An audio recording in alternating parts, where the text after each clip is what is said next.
최근에 그 중국이 정부가 이제 규제안을 발표하면서 중국 증시가 크게 출렁이면서 이런 연금 계좌나 퇴직연금 계좌를 통해서 그 중국의 ETF라든가 뭐 펀드 형태로 투자하시는 분들이 어떻게 봐야 되지? 그리고 내가 어떻게 투자해야 되지? 그리고 향후에 어떤 걸 내가 생각해야 되지? 이런 식으로 어떤 투자 전략에 대해서 고민하시는 분들이 좀 많으실 것 같아요. 그래서 오늘은 홍콩의 그 미래에셋 자산 홍콩에서 일하고 있는 이필상 상무를 모셔가지고 같이 여러분들이랑 이제 중국 규제와 그다음에 향후에 우리가 연금 계좌나 퇴년 계좌에서 중국을 어떤 식으로 좀 바라보고 투자해야 될지 이 얘기를 한번 들으려고 했습니다. 네, 안녕하세요. 네, 예, 홍콩이고요. 예. 네, 저도 코로나 때문에 많이 못 다니고 홍콩에 계속 머물러 있는 상태입니다. 우리 네, 네, 지금 이필상 상무께서는 그 아시아 그로스나 펀드 운영하시잖아요, 그죠? 네, 네, 그렇습니다. 저 개인적으로 저는 제가 좋아하는 펀드 중에 하나인데 그 아시아그로스의 비중이 한 60%가 중국이시니까 중국에 대해서 평소에 굉장히 스터디도 많이 하시고 그 리서치도 많이 하시는 걸 알고 있는데 먼저 좀 궁금한 게 중국 정부가 그 태도를 왜 이렇게 강하게 하는 건지 그리고 이런 것들을 우리가 어떻게 봐야 되는 건지 이 부분부터 좀 오늘 얘기를 시작해 보죠. 중국이 지난 20년, 특히 지난 10년 사이에 빠른 속도로 민간 기업 중심의 경제 구조가 정착이 된 것 같아요. 생각해 보시면 텐센트, 알리바바 같은 기업이 본격적으로 성장한 것도 2010년 이후, 어떻게 보면은 시진핑 정권이 들어선 이후부터 성장을 했고, 그 사이에 뭐 메이투안, 핑두어두어라든지 JD도 사실 지난 10년 사이 그렇죠. 급성장을 했고, 뭐 바이두도 많은 있고요. 네네네. 그러면서 민간 기업들의 성장이 굉장히 이 음, 두드러진 10년이었다. 근데 문제는 민간 경제 기업을 중심으로 한 시장 경제가 빠른 속도로 성장을 했는데 거기서 생기는 문제점들이 있지 않겠습니까? 내 예. 성장통이 누적이 되고 하면서 결국은 이 문제를 해결하는 국면에서 규제들이 나왔다. 음, 뭐 예를 들어서 메이트한 그 음식 배달과 관련된 거는 그 노동자의 보상과 관련된 것, 복지와 관련된 부분이었고 엔트그룹과 관련된 거는 사실 중국의 그 소비자 대출의 급증에 음, 따른 금융 시스템 위기, 그 불안정 이런 거에 관련돼서 나온 것이고요. 그러니까 이런 두 음. 가지가 섞여 있는 것 같아요. 지난 10년, 20년, 특히 지난 10년 동안 민간 기업 시장 경제가 급속도로 성장을 하면서 속도 음, 조절이 필요한 것 같고요. 두 예, 번째는 정부가 힘이 세죠. 네, 그 중앙 그쵸. 집권 강력하게 유지가 되고 있고 또 정책의 수단도 많고 하기 때문에 정부가 한번 정책을 수립하고 집행을 했을 때는 그 파급 효과가 굉장히 크겠죠. 그것들이 예, 어, 기업의 어닝에 반영되기 전에 이미 주가에 반영이 되어 있는 상황이 된 것이고요. 왜 하필 지금이냐라는 거에 예, 대한 좀 답을 찾아봐야 될 것 같은데 우선은 정치 사이클, 그러니까 다음 내년 이후에 시진핑 3기가 들어설 것으로 지금 확실시되고 있는데 그 전에 명분 쌓기죠. 그러니까 내가 이렇게 운영을 해왔고 정부를 운영을 해왔고 시장에 이런 문제가 있는데 이 문제를 해결하지 않고 다음 한 어떤 연임을 한다는 것에 대한 부담감, 그 전에 명분을 쌓는 과정이 좀 필요한 것 같고 지난 올 초부터 부처 간의 경쟁 같은 게 있어요. 다른 부처가 어떤 규제를 내놓으면 또 다른 부처가 내놔야 되는. 왜냐하면 그러면서 이제 각자 각 부서 간의 명분 쌓기, 실적 쌓기 경쟁이 있었던 것이거든요.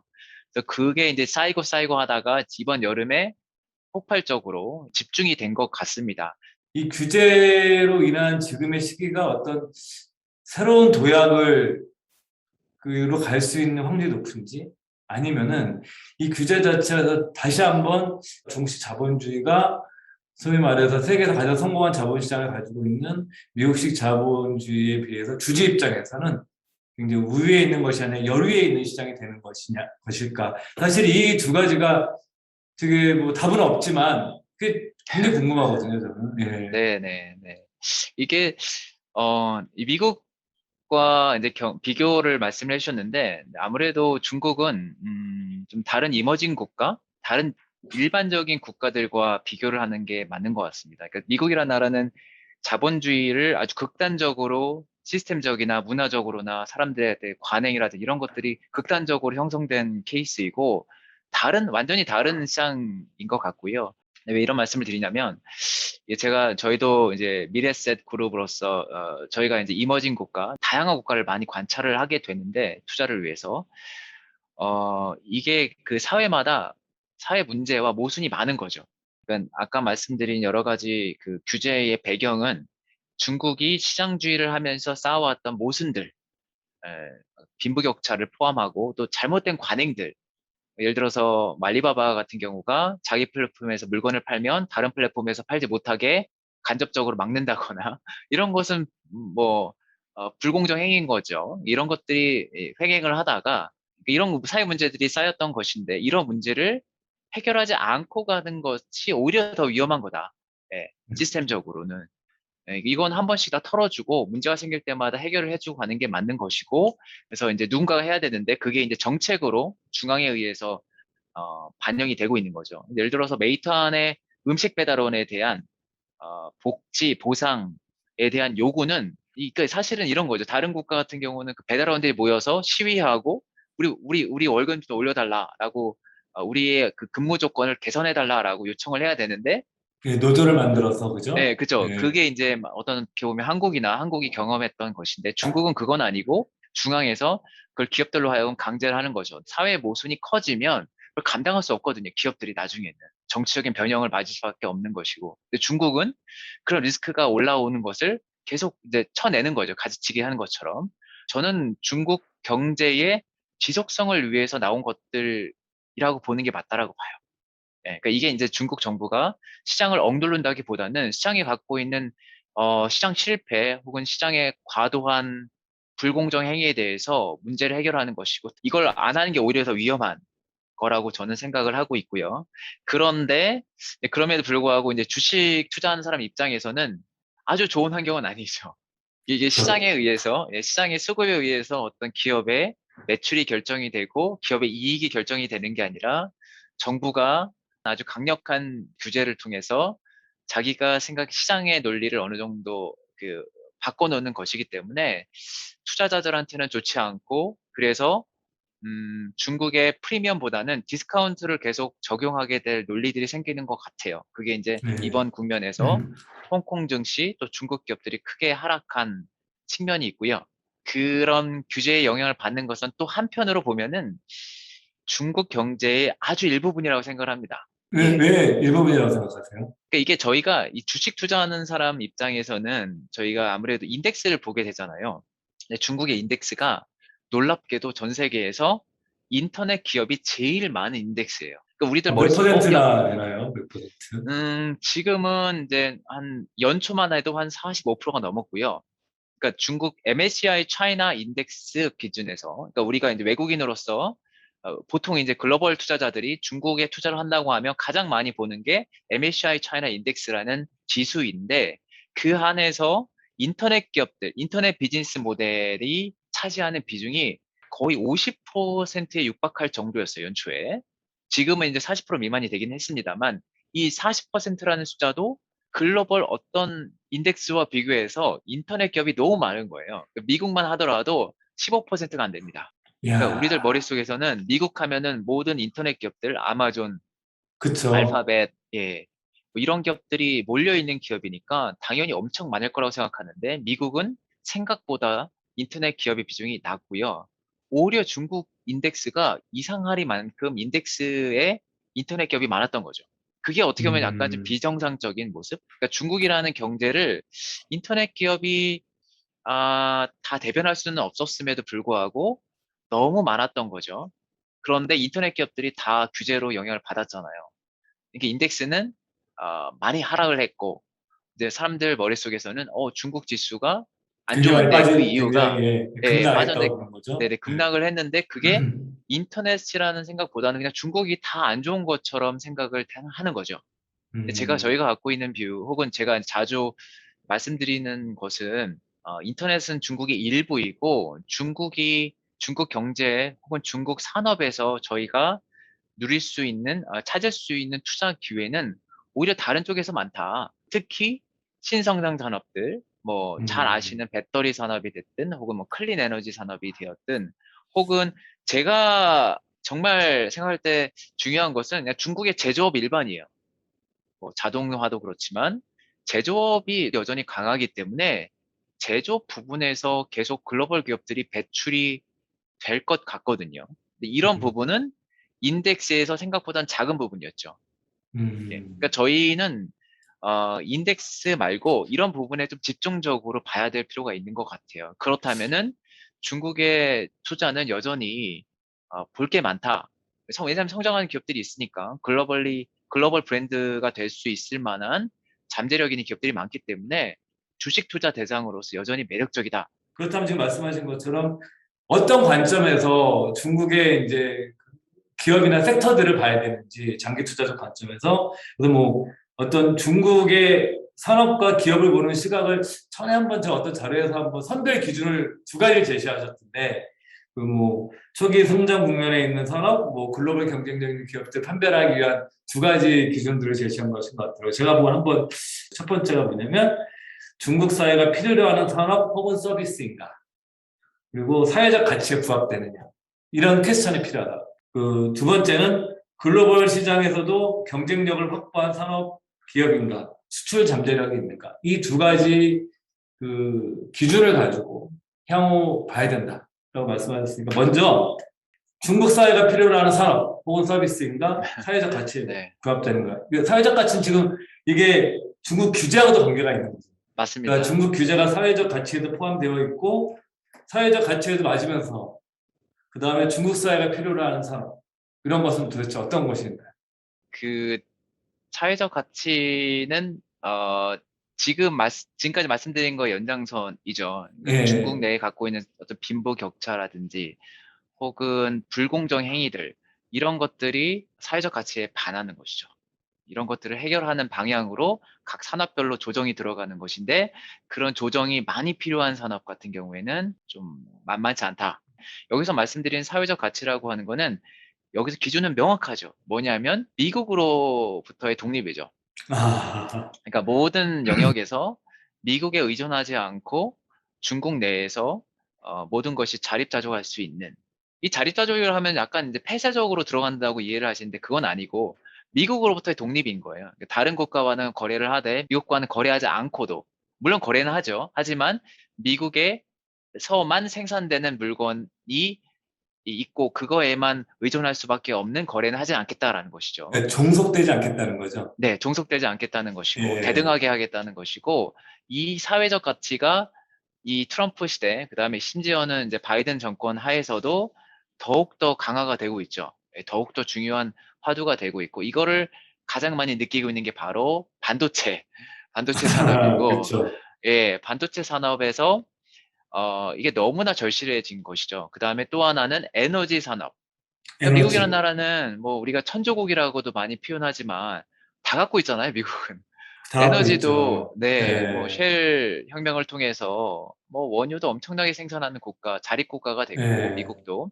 근데 중국은 없거든요, 원유가. 있지만 생산성이 없습니다. 그래서 그렇죠. 캐면 예, 지금은 괜찮지만 50불 이하로 내려가면 적자예요. 생산을 하면 안 되는 유전들이 많은 나라입니다. 그래서 에너지를 해외에 의존해야 되는 상황. 예, 이런 두 가지를 탈피해야 되는 게 너무나 절실한 사회적 가치가 된 거예요. 반도체는 당연히 엄청난 지원을 받겠죠.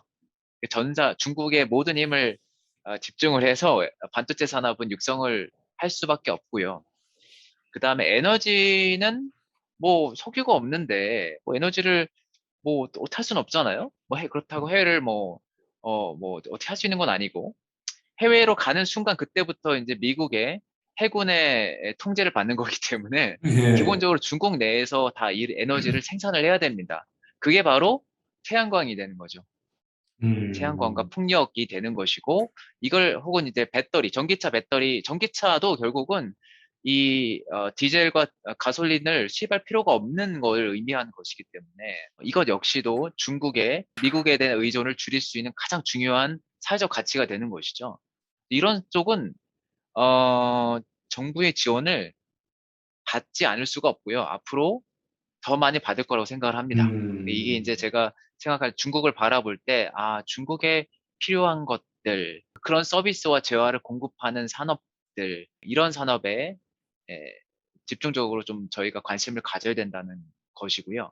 네. 저는 개인적인 얘기지만, 전 중국의 바이오에 굉장히 관심이 많거든요. 왜 그러냐면, 이게 이제 고령화 사회도 중국이 올 거고, 중국 정부가 그 막대한 그 고령화 사회에 대한 비용을 건강보험 시스템으로만 끌어안을 수는 없을 것 같거든요.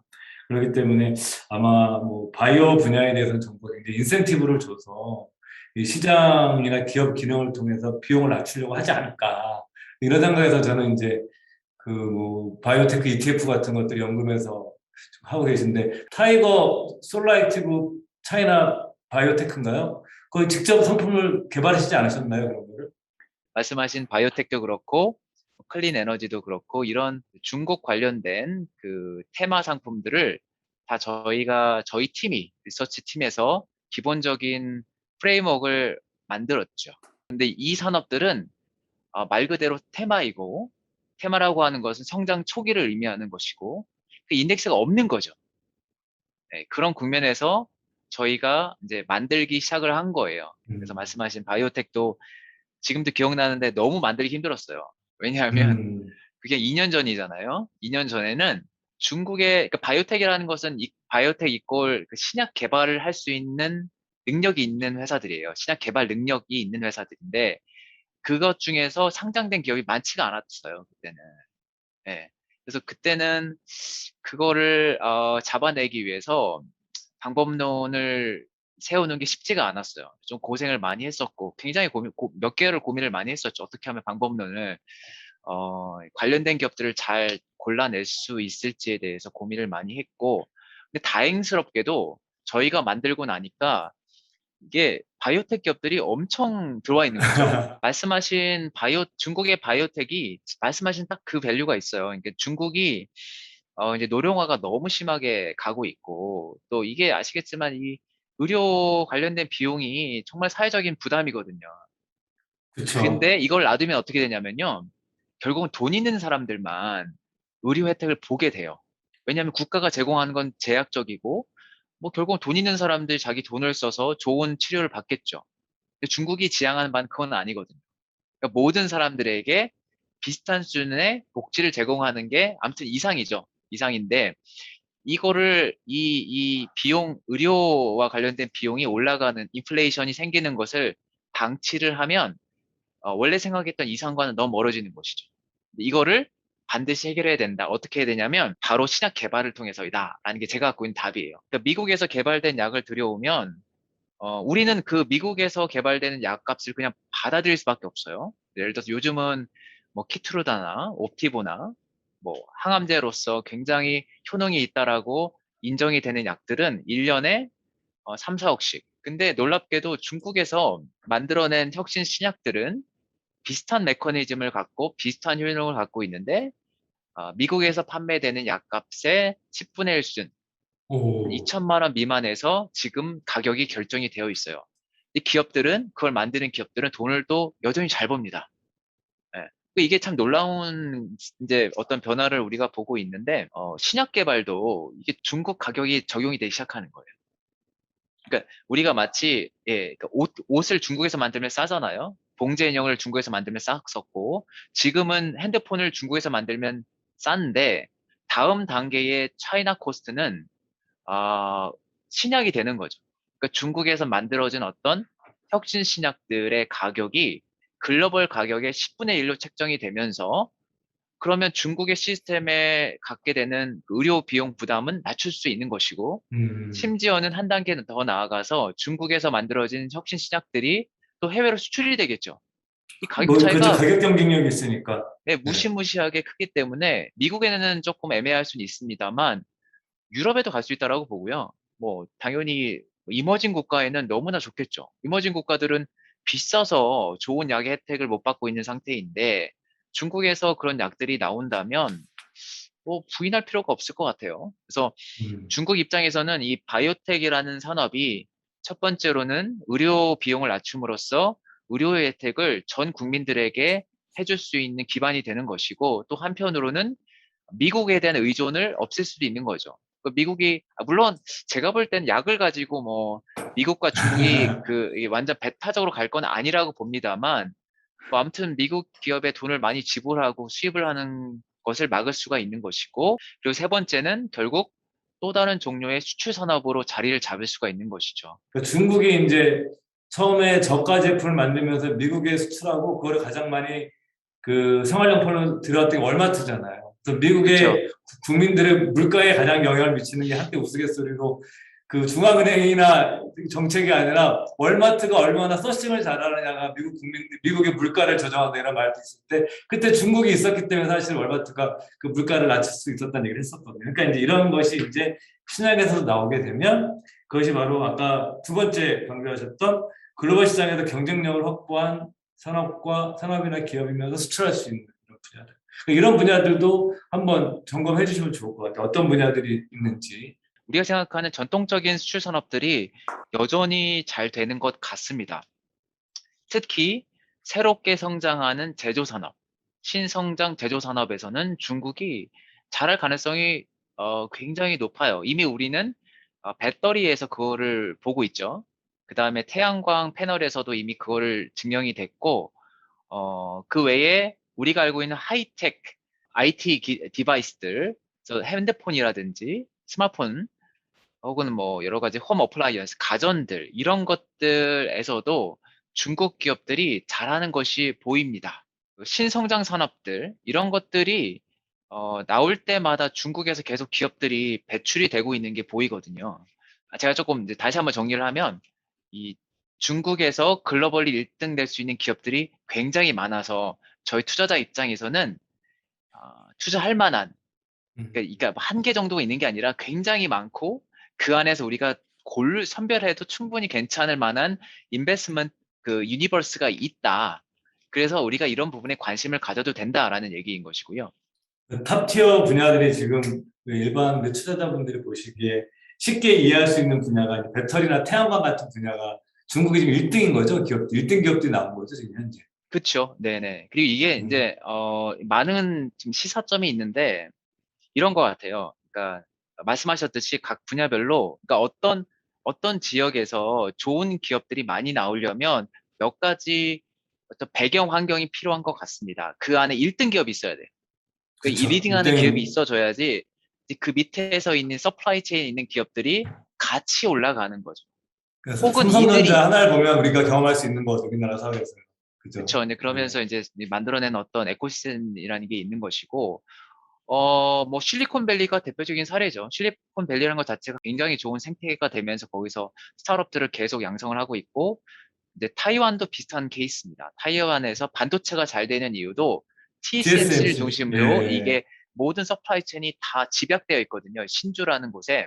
근데 그게 이제 경쟁력의 핵심인 것이고, 중국에서도 마찬가지인 것 같아요. 배터리, 태양광에서 왜 1등 기업이 나오고 하냐면, 그게 이 에코시스템이 받쳐주는 것이죠. 그리고 1등 기업이 있으면서 또한 다른 기업들을 끌고 올라가는 것이죠. 그러니까 이게 제일 중요한 것 같아요. 어떤 지역에 허브 도시가 있는 것. 그, 클러스터가 있고, 네, 클러스터가 있고 예. 그 산업에 대한 전문가들 혹은 엔지니어들이 혹은 대학이나 기관들이 제일 많은 지역이 있어야 돼요.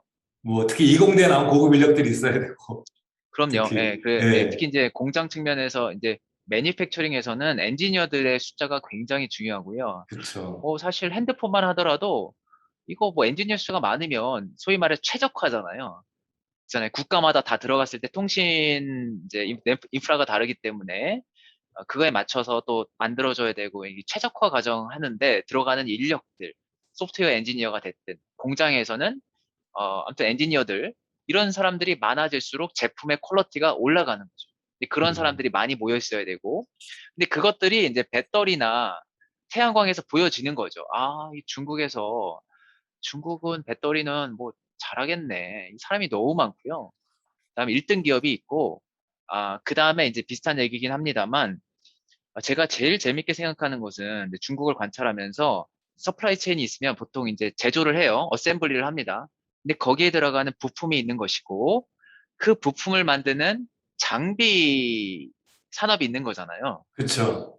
근데 우리는 많은 경우에는 사실 어셈블리만 하고 끝날 수도 있어요. 많은 국가에서 이머징 국가들은 사실은 어셈블리만 하고 끝납니다. 제조만 하고 끝납니다. 근데 중국은 제가 보니까 이걸 다 해요. 부품도 부품도 본인들이 만들고 예. 뭐 배터리 같은 경우도 대부분의 부품들은 이제 중국이 만들고 있고요. 물론 이제 그 광물들은 당연히 해외에서 수입을 많이 하겠죠. 하지만 뭐 전구체라든지 중간재들은 대부분 중국들이 만들 수가 있습니다. 그리고 더 나아가서 장비를 만들어요. 이 자본재를 만듭니다. 이게 참 좀 남다른 이머징 국가다. 그러니까 다른 이머징 국가에선 찾아보기 힘든. 근데 이게 왜 보통 장비를 만들, 자본재를 좀 수입해야 쓰잖아요, 그죠? 수입해 그쵸. 그러니까 주로 이제 선진국에서. 예. 수입을 하는 건 일본이나, 그렇죠. 독일. 독일에서 수입을 하는 것이죠. 예. 근데 어떻게 보면 그게 부가가치가 제일 많아요. 그래서 뭐 제조품을 만들면 그런 부가가치가 다 일본이나 독일이나 막 이렇게 빠져나가는 거였죠. 근데 그렇죠. 그거를 중국이 많이 극복을 했습니다. 오. 중요한 자본재를, 그래서 그런 기업이 많아요. 중국에 가만히 보시면 기계 산업들, 예, 중요한 부품을 만드는 뭐 예를 들어서 감속기라고 로봇에 들어가는 감속기도 중국이 이제 한 발, 두 발 나서기 시작을 했어요. 원래는 일본 기업의 전유물이었는데 중국에서도 하나 그런 이제 부품 관련된 감속기 관련된 기업들이 한 두세 개 정도 등장을 했고, 이 장비, 이 자본재 쪽에서 기업들이 참 많아요. 아까 이제 배터리만 하더라도 우시 리드라든지 뭐 선전 잉어라든지 이미 글로벌리 탑티어가 된 배터리 장비 업체들이 있고요. 태양광 생각해 보시면 뭐가 있을까요? 이제 폴리실리콘을 성장하는 장비가 필요하고, 이걸 자르는 웨퍼를 만드는 장비가 필요하고, 나중에 음. 그거를 잘라가지고 셀로 만드는 장비들이 필요하거든요. 뭐 이 정도인데, 대부분을 중국에서 자체적으로 생산을 합니다. 그러니까 야. 예전에는 독일에서 수입을 했다면, 이제는 그럴 필요가 없어요. 왜냐하면 로컬에서 매우 저렴하게 생산하는 자본재 기업들이 등장을 했기 때문에. 이게 음. 왜 좋으냐면 상상이 가는 거죠. 아, 이러면 뭐 매일 만나겠네? 매일 만나서 논의를 하겠네. 그러니까 자본재 회사랑 어셈블리 회사가 만나서 논의를 하는 거죠. 아, 우리는 만들어 보니까 이게 문제야. 그러면 자본재 기계를 만드는 회사가 솔루션을 제공을 하는 것이죠. 네. 음. 그러면 공장의 생산성이 빠른 속도로 올라가는 거죠. 이거는 뭐 인건비의 문제가 아니라 지식의 네트워크를 통해서 자신들이 갖고 있는 설비의 효율성을 빨리 올리는 거를 의미를 하는 것이죠. 그리고 게다가 그런 것들이 한 지역에 전부 밀집되어 있는 형태로 존재하고 있는 거죠.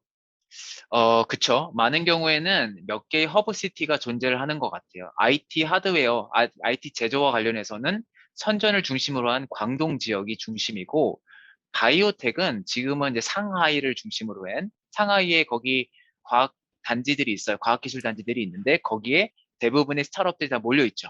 혹은 굴삭기 같은 경우에는 뭐 창샤 같은데 대부분의 중요한 기업들이 다 몰려 있고, 이런 음. 식으로 중요한 산업들마다 핵심적인 어떤 도시가 형성이 되어 있어요. 네. 이런 것들이 잘 보여주고 있는 산업이 바로 배터리 산업, 태양광 산업, 그 다음에 하이테크, 디바이스, 스마트폰 같은 그런 영역이라고 생각을 하고요. 앞으로 만약에 새로운 종류의 제조업이 나온다면 저는 중국이 여전히 잘할 것 같아요. 네, 물론 아. 이제 뭐 새로운 아이디어는 미국에서 생산될 수는 있겠지만 그걸 실제로 양산을 할 수 있는 국가는 아마도 중국이지 않을까. 그러니까 중국이 음. 계속적으로 어떤 산업의 기반을 만들어 왔기 때문에 해외에서 어떤 새로운 어떤 혁신 기술이 나왔을 때 그거를 빨리 받아들여서 엔지니어링을 통해서 장비를 빨리 붙이고 부품을 빨리 붙이고 하면서 제일 빨리 가장 저렴한 원가로 생산할 수 있을 것이다. 그래서 그렇게 보고 있고요. 네, 많은 분들 머릿속에는 중국은 인건비가 올라갔으니까 이제 안 돼. 제조업은 안 돼. 베트남이나 뭐 어디 동남아로 갈 거야. 이렇게 많이 생각을 하시는데 제가 관찰한 바로는 안타깝게도 혹은 이제 동남아 국가의 입장에서는 안타깝게도 그렇지는 않을 것 같다. 중국에 네. 여전히 제조업의 코어 밸류는 계속 남아 있을 것 같다. 네, 이런 생각을 음. 하고 있습니다. 오늘 얘기 시작 우리가 이제 규제 얘기부터 시작했습니다. 규제가 이렇게 지금 단기적으로는 주주 이익을 침해하는 것처럼 보이지만 장기적으로는 중국 사회 시스템을 더 건강하게 만들 수 있는 방향으로 갈 수도 있다. 그런 것도 우리는 주목해서 봐야 되고, 그다음에 우리가 장기적으로 그 투자의 관점에서 보게 되면 중국의 사회적 가치, 중국 사회가 필요로 하면서 중국의 사회적 가치에 맞으면서 게다가 글로벌 네. 이제 탑 티어 최고 1등 기업이 될 수 있는 분야들이 있다 그러면 이런 것들은 투자자들한테 굉장히 많은 그 장기적 보상을 줄 수도 있고 우리가 또 하나 아까 말씀하신 것 중에 하나는 우리가 너무 닷컴 기업이 너무 비중이 높기 때문에 중국을 보면서 닷컴 기업만 보이지만 닷컴 외에 제조업 분야에서 글로벌 최고 기업들이 나오고 있기 때문에 이런 것 절대 간과해서는 안 된다. 이런 말씀을 하신 것 같고요. 지금 굉장히 중국의 성장성에 대해서 글로벌 그 1등 기업이 나올 수 있는 분야에 대해서는 나름대로 어떤 그 긍정시를 갖고 계신 거잖아요. 우리 이사님께서는 그런 분들한테 끝으로 조언을 해주면서 오늘 그 줌 우리 미팅을 마치도록 하겠습니다. 네, 마지막에 가장 어려운 질문을 주셨는데 네. 단기 시황에 대해서는 뭐 좀 말씀드리기 좀 어려울 수도 있고, 근데 예, 다만 이제 시황이 아니고, 중기, 예. 중기 장기적으로 보면 중국은 여전히 글로벌리 넘버 원이 될 수 있는 잠재 기업들을 굉장히 많이 갖고 있는 것 같아요. 각 부문별로 우리는 모르는 세세한 부분에서조차도 그런 기업들이 성장을 하고 있고, 이들 기업들이 사회적 가치에 부합하죠. 지금과 아까 말씀드린 그 네트워크, 그 허브 도시를 만들고 지식의 시너지를 만들 수 있는 그런 환경을 갖고 있기 때문에 앞으로 어떤 신성장 산업이 나왔을 때 중국이 거기서 1등 기업을 배출하고 성장 기업을 배출할 가능성은 여전히 높다. 미국과 중국이 양대 강국으로, 양대 파워로 글로벌 경제를 이끌 거라고 보고 있습니다. 그래서 그 안에서 기업 성장도 계속 있을 것이고, 그렇다면 저희는 한국에도 물론 투자를 하시겠지만 미국과 중국에 어느 정도 균형 있게 배치를 음, 함으로써 이런 상황, 글로벌 경제 상황을 대처할 수 있다라고 봐요. 그래서 그런 관점에서도 좀 관심을 계속 가지고 익스포저를 가져가는 게 맞다라고 보고 있습니다. 예, 뭐 끝으로 이제 지금 해준 말씀 중에 하나가 이제 그 어떤 분산 투자의 관점에서도 중국은 이제 필요하다. 전 세계 경제 관점에서 보더라도 그런 얘기를 해주셨고요. 오늘 수고 많으셨습니다. 네, 오늘 초대해 주셔서 감사합니다.